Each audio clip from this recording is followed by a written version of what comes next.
There is a precise moment when the familiar stops reassuring us, when something known becomes too known, when a toy's smile seems to last just a second too long, when a song we knew as children begins to play wrong, out of tune, alive. It's there that reality cracks, and behind the familiar, we glimpse something that shouldn't be there. What scares us is what resembles us. Pixels, flesh, synthetic voices. Only the forms change, but the face remains and continues to follow us.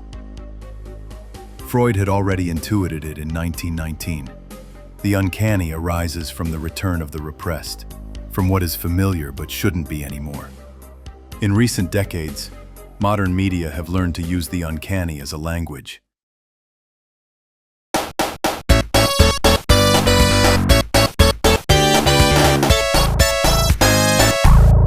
Video games are one of these. An interactive space where the strange does not show itself but reveals itself slowly, within what we believe we know. In a video game, the player moves through a world that seems to obey precise rules. Every sound, every movement, every command gives the illusion of control, but it's precisely when something doesn't respond as it should that the uncanny arises. A glitch you can't explain. A character that watches you for too long. The game suddenly becomes aware of you, or at least, it makes you believe it is. And the interesting thing is that many of these moments are not mistakes. They were deliberately created by the developers. Small details hidden in the code, designed to surprise the player. Especially in non-horror games, these elements can make the experience unsettling. They are little secrets that turn something familiar into something different. Sometimes uncomfortable. One of the most famous examples of the uncanny in video games is Gygus, the final boss of Earthbound. Here, the enemy has no recognizable human form, but is made up of disturbing patterns of color and sound. The encounter is not only visual, the audio and design push the player to feel anxiety and confusion. It is pure uncanny. Something familiar, the human body, has been transformed into something formless and alien. Shigesato Itoi, the creator of the game, explained that Gygus represents the absolute nightmare, an incomprehensible horror, an entity whose evil cannot be rationalized because it is too vast to be contained by the human mind. The music of the final battle amplifies this sense of discomfort. Dissonances and distorted sounds create constant anxiety. The player cannot really fight with brute force. To defeat Gygus, they must rely on prayer, hope, and the support of their companions, emphasizing the sense of helplessness.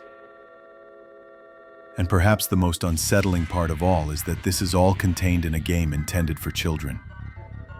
A surreal and disturbing experience hidden beneath the appearance of a colorful, innocent adventure. Even before the digital age, photographs already showed something similar. The human face, captured at the wrong moment, blurred or distorted, could be unsettling. These images reveal an important truth. The uncanny is born from the familiar. You don't need a monster, just a detail that's off. A face too stiff, a slightly wrong proportion. The same principle extends to spaces, empty corridors, rooms that seem familiar but are too large or too silent, places we don't expect to be in. These liminal spaces generate the same discomfort as distorted faces, because our brain seeks order and coherence, and when it doesn't find it, it reacts with unease. And this is where analog horror comes into play. These videos use almost real images, VHS recordings, television broadcasts, and slightly altered familiar environments.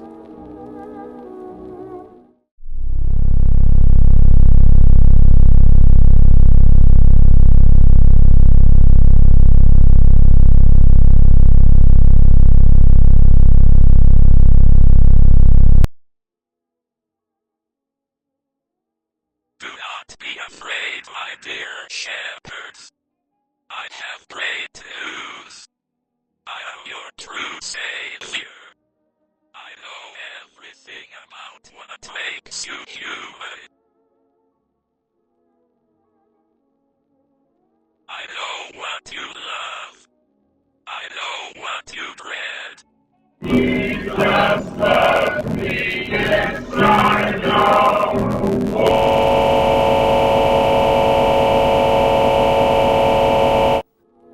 The combination of faces, spaces, and distorted familiar details creates an immediate sense of unease. Reality is recognizable, but something is wrong. In this way, the visual uncanny valley extends to entire worlds, anticipating or amplifying the tension we previously encountered only in photographs or video games. In any case, the principle remains the same. What is familiar can become unsettling when something is off. In video games, photographs, the spaces we traverse, or analog horror videos, the uncanny hides in details, in errors, in empty spaces. It is there, silent, ready to make itself noticed when we least expect it, transforming the familiar into something strangely wrong.